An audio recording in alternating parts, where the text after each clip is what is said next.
Jumpa lagi di Ardu TV. Ya akhirnya ada smartphone gaming kelas premium tipe baru. Ada penantang baru nih di Indonesia nih.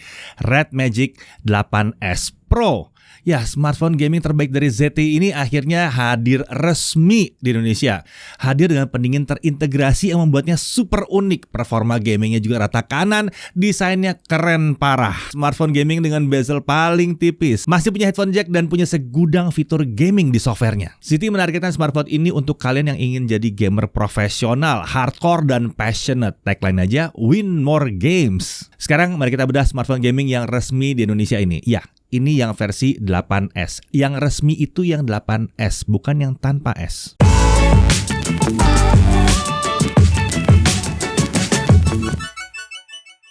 Oke, akhirnya smartphone gaming keren ini resmi hadir di Indonesia ya. Dan kali ini hadir bersama dengan tim resmi ZTE Mobile Indonesia. Jadi ada perwakilan resminya yang bertugas untuk ngurusin proyek-proyek smartphone-nya gitu ya. Nah, gitu kan asik. Ada tim resminya, produknya juga resmi di Indonesia. Ya oke, yang belum tahu, Red Magic itu adalah produk lini gaming dari ZTE. Salah satu perusahaan smartphone yang sangat besar di China, bahkan bersaing dengan Huawei. Dulu banget mereka memang sempat jualan resmi di Indonesia, tapi terus berhenti ya. Nah, sampai akhirnya pada bulan September 2022 kemarin mereka kembali ke pasar Indonesia dengan merilis ZTE Blade Series. Nah, di Agustus 2023 ini mereka menghadirkan smartphone gaming mereka, yaitu Red Magic 8S Pro dan ada juga Nubia Neo 5G. Nah, yang Nubia Neo 5G dikatakan ZTE adalah gaming phone premium dengan harga yang terjangkau. Sementara Red Magic 8S Pro adalah seri flagshipnya. Dan yang satu ini tentunya akan kita review kali ini. Ya, Red Magic 8S Pro ini hadir dengan dua varian. Yang pertama adalah varian warna Aurora Transparent Black dengan RAM 16GB dan storage 512GB, dijual di harga 14 jutaan. Ini unit yang kami pegang sekarang ya. Lalu ada juga varian Midnight Black dengan RAM 12GB dan storage 256GB. Ini lebih murah, harganya di kisaran 11 jutaan. Jadi di awal ada yang hitam dan ada yang transparan, gitulah ya. Langsung kita lihat isi boxnya ya. Di dalamnya tentu ada unit dengan screen protector yang sudah terpasang. Lalu, ini dia nih, ada chargernya, ada dong chargernya. Ini charger 65 watt ya. Lalu ada kabel USB-C warnanya merah nih di sini. Ada case juga di sini, ada dokumen dan ada SIM ejector. Jadi isi boxnya terbilang cukup lengkap untuk sebuah smartphone flagship. Soalnya smartphone flagship yang lain tuh udah pada nggak ngasih charger. Nah, karena yang kami pegang adalah versi transparan, jadi desainnya seperti ini ya, keren banget nih. Seakan komponen dalamnya terlihat. Dan untuk yang geek atau nerdy biasanya suka nih desain-desain seperti ini. Sama lah seperti kami ya. Ini seperti sebuah statement nih. Gua anak teknologi banget, canggih nih. Tentunya smartphone gaming akan kurang lengkap tanpa lampu RGB. Iya, di sini juga ada lampu warna-warni yang berada di posisi kipas dan di bagian teks-teks back covernya ini. Nggak terlalu norak sih ya rasanya ya buat kami ya. Lumayan lah buat flexing-flexing dikit ya. Tapi buat kalian yang kurang suka lampu ini bisa dimatikan lewat menu setting. Back cover dari kaca dengan finishing agak glossy ini ya. Finishingnya ini membuatnya terlihat keren, tapi memang agak mudah meninggalkan bekas sidik jari. Nah, untuk frame ini metal ya, solid banget nih framenya. Untuk dimensi 163,98 x 76,35 x 9,47 mm dan bobotnya ada di 228 gram. Jadi ini memang bukan smartphone yang tipis dan ringan, tapi ya smartphone gaming emang seperti itu biasanya ya. Nah, untuk IP rating sayangnya nggak ada ya. Memang sulit lah bikin tahan air, tapi ada lubang kipasnya kan. Ya mau gimana, pasti kemasukan air dong. Nah, sekarang mari kita lihat sisi bodinya. Di sisi kanan ada tombol warna merah untuk mengaktifkan game space. Lalu ada mikrofon, tombol power, dan ada lubang ventilasi untuk keluarnya ya. Dan ada dua buah tombol sentuh yang disebut sebagai shoulder button. Ini berfungsi seperti L1 dan R1 pada controller game ya. Kita akan bahas lebih lanjut nanti di fitur-fitur special gaming ya. Lalu beralih ke sisi atas. Ini ada headphone jack, ada grill speaker juga di sini. Lalu di kiri ini ada lubang ventilasi intake dan ada tombol volume. Di sisi bawah ada SIM tray, ini dual SIM tanpa ada slot untuk micro SD. Kemudian ada port USB Type-C dan ada grill speaker lagi. Jadi speakernya ya stereo lah, udah pastilah. Smartphone gaming pasti stereo ya. Suaranya sendiri cukup lantang, tapi clarity dan detailnya memang nggak sebaik pesaingnya. Dan yang kami sayangkan adalah posisinya yang mudah ketutup sama tangan pada saat lagi gaming.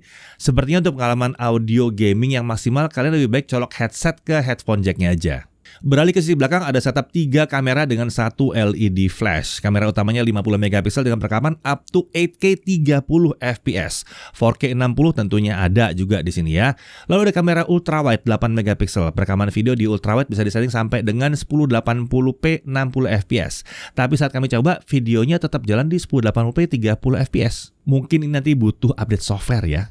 Lalu kemudian ada kamera makro 2 megapiksel juga di sini ya. Lalu di sisi belakang ini juga ada tulisan-tulisan yang bisa menyala ditambah dengan sisi kipasnya juga transparan. Jadi kita bisa lihat langsung kipasnya lagi nyala atau enggak. Beralih ke depan ada layar dengan bezel yang luar biasa tipis. Ini adalah salah satu daya tarik utama buat kalian gamer mobile yang ngincer pengalaman gaming super imersif tanpa gangguan notch ataupun punch hole. Bezel layarnya pun nyaris simetris. Bezel bagian atas tuh 1,68 mili dan di bagian bawah 2,28 mm. Elah, cuma beda 0, 0, mili pula ya. Intinya layar ini tetap indah lah dipandang ya. Untuk spek teknis layarnya, resolusinya Full HD+, panelnya adalah AMOLED, refresh rate-nya 120 Hz. Touch sampling rate-nya 960 Hz. Dia udah support DC dimming, Gorilla Glass 5 untuk pelindungnya juga ya. Nah, brightness diklaim bisa sampai 1300 nits. Tapi saat kami tes di indoor cuma sekitar 495 nits. Dan saat kami simulasikan cahaya outdoor, brightness tertinggi yang kami dapat itu sekitar 700 nits saja. Meskipun demikian, brightness-nya masih cukup banget sih kalau main game outdoor saat lagi terang-terangan ya. Saya nggak tahu kenapa mau kayak begitu kan, panas ya kalau sekarang. Nah, untuk color gamut, hasil pengujian kami itu untuk soft ya, coverage-nya adalah 92,4% sRGB, volume di 93,4% sRGB. Untuk standar coverage ada di 94,3% DCI-P3 dan volumenya di 97,3% DCI-P3. Untuk colorful, coverage-nya ada di 97,6% DCI-P3 dengan volume di 117,5% DCI-P3. Nah, yang ajaib adalah di sisi layarnya ini tetap ada kamera selfie-nya loh sebetulnya. Kamera selfie ini menggunakan teknologi under display camera. Nah, posisinya ada di tengah atas ya. Ya memang dulu teknologi ini masih membuat kamera selfie-nya hanya sekedar tersamarkan. Mata kita masih bisa ngelihatnya. Nah, yang ini udah lebih canggih nih. Mata kita sekilas aja udah nggak bisa lihat, udah nggak bisa nemu di mana itu. Agak sulit tunjukinnya kalian kan, harus pakai background warna tertentu dengan angle lighting tertentu baru kelihatan. Tapi itu penggunaan sehari-hari sih, ya under display kamera ini udah bisa bilang nggak kelihatan lah. Nah, untuk kamera sendiri ini adalah kamera selfie 16 megapiksel dengan perekaman video sampai dengan 1080p 30 fps. Nah, selain kamera nggak kelihatan, di area bawahnya juga ada in-display fingerprint sensor yang kecepatan unlocknya udah cukup cepat dan cukup akurat di sini. Beralih ke spek internalnya, dia menggunakan Snapdragon 8 Gen 2. Nah, menarik namanya nih ya, 8 Gen 2 leading version. Intinya, ini adalah versi dengan clock yang lebih tinggi dibandingkan Snapdragon 8 Gen 2 biasa. Nah, kalau dulu kan pakai nama Plus ya. Nah, kalau sekarang namanya leading version. Untuk RAM, 16GB LPDDR5X, storage 512GB, UFS 4.0, langsung 4.0. Baterai 6000 mAh. Iya, sama nih sama pesaingnya nih ya. Untuk charging dia pakai 65 watt super fast charging.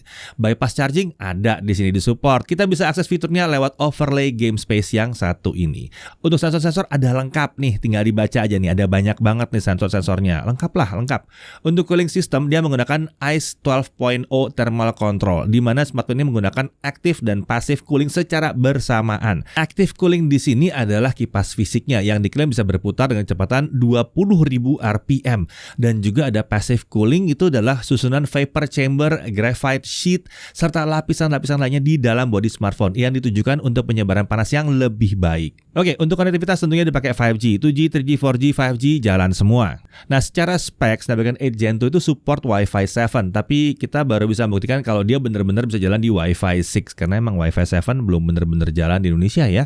Nah, untuk Wi-Fi sharing tentunya ada di sini, NFC juga ada, Bluetooth-nya udah versi 5.3. Untuk Bluetooth kodeknya ada SBC, AAC, Qualcomm aptX, ada LDAC dan ada LC3 juga di sini. Nah, untuk USB OTG dia tentunya bisa juga dong ya. Display output bisa nggak? Tentunya bisa.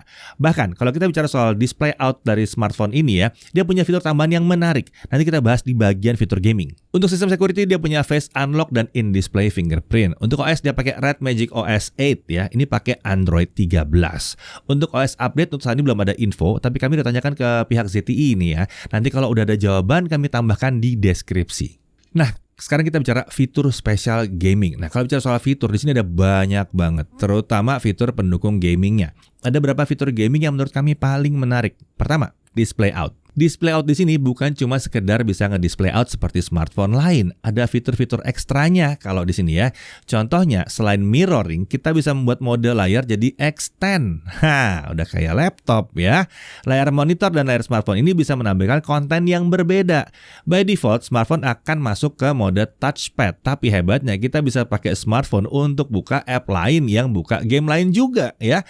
Jadi bisa main 2 game sekaligus tapi di 2 layar. Ini baru masuk di akal, bukan main 2 game di satu layar kecil. Misalnya layar monitor itu main Honkai Star Rail ya, lalu di HP main Genshin Impact, bisa ya. Smartphone ini sanggup untuk beban kerja se-ekstrim itu. Dan lebih serunya lagi, kita bisa gunakan controller seperti yang punya Xbox ini dan kita bisa mainin game ya di layar besar pakai controller. Ini membuat pengalamannya jadi seperti main game pakai konsol.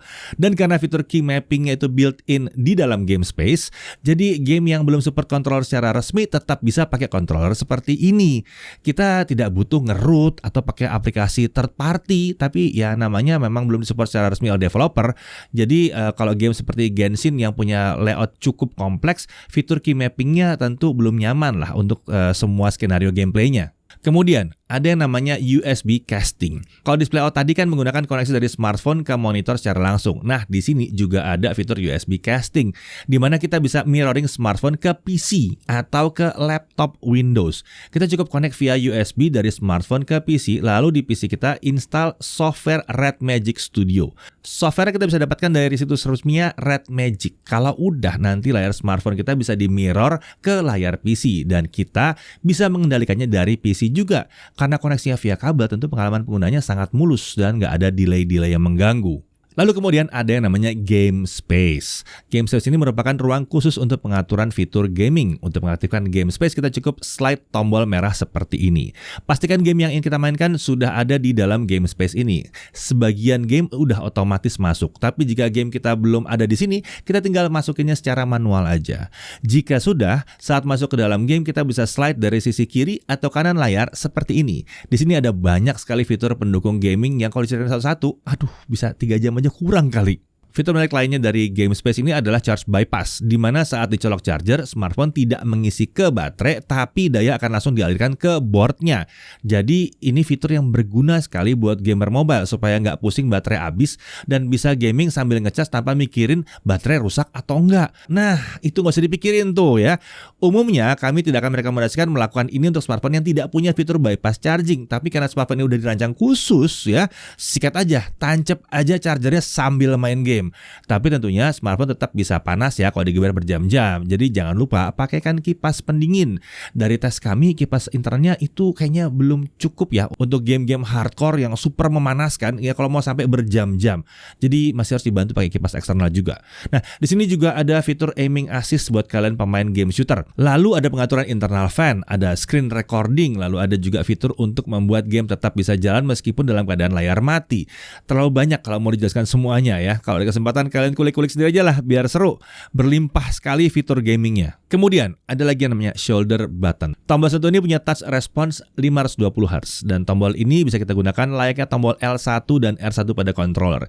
Ini akan meningkatkan kenyamanan untuk kalian yang hobi game shooter, tapi tentunya untuk game lain juga bisa ya kalau dibutuhkan. Cara settingnya tinggal ke bagian game space, lalu ada icon shoulder button yang ini. Nah, lalu kita atur key mappingnya. Selain itu kita juga bisa mengatur gesturnya mau seperti apa. Bisa single tap, long press, motion sensing, dan sebagainya. Saat dipakai juga akan ada haptic feedback dari mesin getarnya. Ya, ini memberikan sensasi seakan kita mencet tombol betulan. Nah, kalau kalian ada yang nyinyir kenapa Pro Esports tuh pakai iPhone bukan yang ini? Iya, karena kalau pakai HP gaming seperti ini udah kayak nge-cheat sih rasanya sebenarnya. Nah, untuk kalian pecinta anime atau mungkin yang lebih tepatnya kalian para wibu, tahukah kalian bahwa Red Magic punya maskot 3D waifu? Iya, yang satu ini namanya Mora. Perannya di sini bisa banyak. Bisa jadi teman berinteraksi. Saat disentuh dia akan berbicara. Dia juga akan bisa jadi personal assistant kalian untuk berbagai kegiatan, seperti membangunkan kalian dari tidur, mengucapkan kalian selamat ulang tahun, memberikan peringatan jika kalian main game terlalu lama. Waduh, kok bisa-bisanya ya developer OS-nya mikirin hal beginian. Unik sih emang ya. Tapi apakah memang ada dari kalian yang butuh fitur seperti ini? Coba tulis di kolom komentar. Butuh nggak? Ayo, jujur. Nah, untuk aksesoris gaming ya, ada banyak juga dari Red Magic. Ada Red Magic TWS Gaming Earbuds, lalu ada Red Magic Shadow Blade Gamepad ya. Ada juga Red Magic Cooler 4 dan ada Red Magic Type-C Gaming Earphones. Lalu bisa juga dapat TAO 100 watt 4 port gun fast charger, ini yang silver set ya. Cuma untuk aksesoris-aksesorisnya emang belum dijual secara terpisah. Ini baru untuk bonus pembelian aja. Sekarang mari kita masuk ke uji performanya. Kita mulai dari benchmarking dulu ya. Di sini belum ada tombol master switch untuk mode performa sistem secara menyuruh. Jadi untuk mendapatkan performa tertinggi kita harus masukkan app benchmark ke dalam game space terlebih dahulu. Habis itu kita set mode performanya ke Rise. Nah, untuk Antutu 9 kita bisa ada perbedaan, tapi kelihatannya nggak terlalu jauh ya. Lalu di Antutu 10 juga sama, kita bisa lihat ada perbedaan, tapi nggak terlalu jauh juga. Untuk Geekbench 5 single core ada di 1550, sementara di multicore ada di 5159. Untuk Geekbench 6 mode default ada di single core-nya 2021, multicore di 5641. Kemudian untuk GFX Car Chase Off Screen, mode defaultnya ada di 133 fps. Rise mode menaikkan sedikit 1 fps aja. 3D Mark Slingshot Extreme Unlimited graphics score-nya ada di 26.677, sementara di Rise mode cuma naik sedikit banget ya. Lalu untuk 3D Mark Wildlife Unlimited Stress Test, di sini kita lihat untuk defaultnya base score ada di 14.600 dengan lowest score di 14.557. Stability-nya ada di 99,7%. Ini langka banget bisa dapat kayak begini di 99,7%. Untuk CPU throttling test selama 30 menit. Nah, di sini kita bisa lihat ya, di mode default dia akan turun ke 82%. Sementara kalau kita pakai Rise mode, dia bisa bertahan di 90%. Ingat, ini masih belum pakai cooling tambahan, ini masih pakai internal kipasnya aja. Sekarang kita lanjut ke gaming. Nah, saat kami telusuri lebih dalam saat gaming, ternyata Red Magic 8S Pro ini punya profil performa satu lagi yang agak tersembunyi di overlay game space-nya. Nama profilnya adalah Diablo Mode. Dan notifikasi diberi warning kalau mode ini bisa bikin smartphone jadi panas ya. Hati-hati, namanya Diablo ya. Sepanas apa? Kita cek ya nanti ya. Oke, yang kita pakai ini adalah Genshin Impact versi 4.0. Settingnya di highest 60 fps. Kita tes traveling 30 menit seperti biasa. Skenario pertama adalah profil performanya Rise dan kipas kita matikan. Tentunya kita menguji di ruangan AC dengan suhu sekitar 25 derajat Celcius ya. Skenario 1 frame rate rata-rata ada di 60 fps, nyaris sempurna, luar biasa. Nggak ada throttling sama sekali selama 30 menit. Ada sedikit micro stutter khas Genshin saat kita pakai buat traveling, tapi ini minor banget. Sama sekali nggak mempengaruhi gameplay secara keseluruhan. Bahkan tanpa ngidupin kipasnya sendiri aja, performanya udah mantap, rankingnya udah S+. Nah, sekarang kita beralih ke skenario 2. Dari segi frame rate sama ya, 60 fps rata, terlalu luar biasa. Mari kita cek perbedaan suhunya aja. Ya, kita bisa lihat di sini skenario 1 itu layarnya 43 derajat Celcius, lalu punggung belakang di 43 derajat Celcius. Kita bisa lihat lucunya skenario 1 dan skenario 2 ternyata suhunya tuh ya nyaris nggak jauh beda, atau bahkan nggak ada bedanya di sini ya. Jadi bisa kami simpulkan untuk Genshin Impact nggak terlalu beda antara frame rate dan suhu permukaannya. Tidak hanya suhu permukaan, suhu internalnya pun kami cek menggunakan app Battery Lock ya. Di sini penggunaan kipas hanya mendinginkan suhu internal 1 derajat Celcius turunnya. Nah, saat kita gaming dengan orientasi smartphone landscape seperti ini, suhu tinggi dominan tuh di posisi frame kiri dan di tangan udah terasa cukup panas. Sedangkan sisi tangan kanan anget-anget aja. Sebaiknya pakai case lah supaya tangan lebih nyaman menggenggamnya. Untuk sisi layar, itu penyebaran suhunya udah lebih baik. Frame metal juga membantu penyebaran suhu, tapi untuk sisi belakang terlihat panasnya dominan di sisi posisi prosesor dan jalur exhaust-nya. Nah, di sini kita bisa lihat bahwa penggunaan kipas membuat baterai sedikit lebih boros. Ditambah lagi kalau lampu RGB light-nya menyala di area kipas dan back cover. Jadi wajar lah ya kalau ada konsumsi baterai ekstra di sini. Nah, pertanyaannya, apakah kipas internal ini ada manfaatnya jadinya? Mungkin ada, tapi bukan untuk gaming berjam-jam rasanya. Kipas ini memperlambat panas sebetulnya. Tapi jika konteksnya adalah gaming berjam-jam, perlahan tapi pasti akan ketemu titik suhu yang sama juga. Hal yang perlu diingat adalah seiring pemakaian ada resiko debu numpuk dalam ya.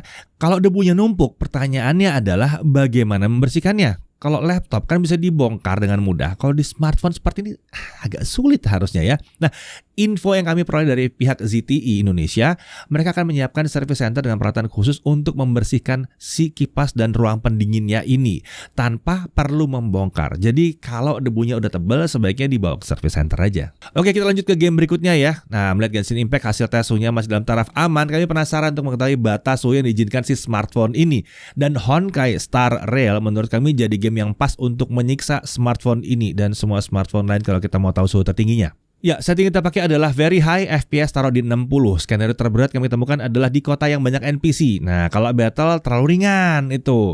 Frame rate di sini masih bisa drop ke 50-an FPS. Saat sudah panas dia bisa drop ke 40-an FPS untuk mode Rise. Mode Diablo bisa mempertahankan frame rate di atas 50 FPS. Luar biasa. Tapi suhu udah di level yang nggak sehat untuk smartphone. Kita lihat di mode Rise versus Diablo, perbedaan suhunya luar biasa jauh ya. Diablo ini benar-benar memaksa si smartphone untuk memproses semua apapun yang diminta oleh si game dan tidak boleh throttling sama sekali sepertinya di sini. Di sini kami bisa bilang kami kurang merekomendasikan pakai mode Diablo, terutama untuk Honkai Star Rail. Ini sangat bahaya ya kalau kalian main game ini nggak sengaja ketiduran. Waduh, suhunya udah pedas banget nih kalau kena kulit nih. Tapi paling nggak kita tahu bahwa ada mode yang bisa maksa seperti itu ya. Jadi mungkin kalau kita main game-game yang lebih ringan, kita bisa tuh pakai Diablo untuk menguras, pasti performanya tinggi terus nggak pernah turun-turun. Oke, kita lanjut ke Honkai Impact 3. Settingnya ada di max plus FPS kita setel di 90. Menariknya, di sini ada setting FPS di 90. Frame rate ada di kisaran 80-90 FPS. Meskipun rame, frame rate-nya masih bisa dipertahankan di kisaran 80-an FPS. Mantap ya, sepertinya udah kerja sama nih sama gamenya nih. Lanjut ke Mobile Legends. Setting yang terbuka bisa grafis ultra dengan frame rate di ultra juga. Segini sih masih keentengan ya untuk Snapdragon 8 Gen 2 leading version ini ya. Mau dimainin 3 match berturut-turut aman, 120 FPS lancar tanpa frame drop. Mantap. Beralih ke PUBG Mobile, settingnya ada di smooth 90 FPS untuk setting maksimalnya. Lagi-lagi yang namanya game esports dilibas. Mantap di sini. Lalu untuk COD Mobile, settingannya adalah medium plus ultra atau very high plus max. Ya, jadi untuk game shooter sih nggak perlu dilakukan lagi ya, kenyamanannya luar biasa. Tapi tetap ya, diingat, skill itu tergantung player masing-masing. Lanjut ke Real Racing 3. Di sini kita dapat 120 FPS. Seperti biasa, game yang satu ini tetap bisa menampilkan kemampuan layarnya secara maksimal dan tentunya di sini nggak turun-turun ya. Aman. Sekarang kita masuk ke pengujian baterainya. Dengan video playback 1080p, ini lokal video playback ya. Refresh rate kita taruh di auto, kita dapatkan baterai baru habis setelah 23 jam 19 menit. Ini hasil yang oke banget ya. Walaupun belum yang paling terbaik yang pernah kami coba, tapi untuk rata-rata smartphone 23 jam itu udah bagus banget. Apalagi dia bisa ngasih performa yang tinggi banget di sini. Lalu kemudian untuk YouTube streaming selama 30 menit 1080p non HDR turun cuma 2% aja. Mainan TikTok 30 menit itu biasanya nurunin baterai sekitar 4%. Di sini cuma 3% aja baterainya turun. Oke, sekarang mari kita coba kecepatan chargingnya dengan charger bawaan. Di dalam setting baterai ada opsi untuk turbo charging ya. Sekarang kita coba dulu turbo chargingnya kita off kan. Dari 0 sampai 50% kita butuh waktu hanya 14 menit. 0 sampai full kita butuh waktu 44 menit saja. Kalau kita hidupkan turbo chargingnya gimana? Kita bisa lihat ternyata hasilnya sama aja. Kok bisa ya? Jadi dari pengujian baik turbo charging on maupun off itu sama aja, bahkan hasil tesnya sama persis. Dan ini udah termasuk charging yang sangat cepat untuk baterai 6000 mAh. Ya mungkin nanti ini akan ada perubahan sedikit ya. Kami berharap dia bisa ngasih charging yang lebih pelan biar agak nyantai buat baterainya juga. Oke, sekarang lanjut ke pengujian kamera, tapi seperti biasa bareng sama Chris ya. Oke, ini adalah contoh video dari kamera utamanya Red Magic 8S Pro.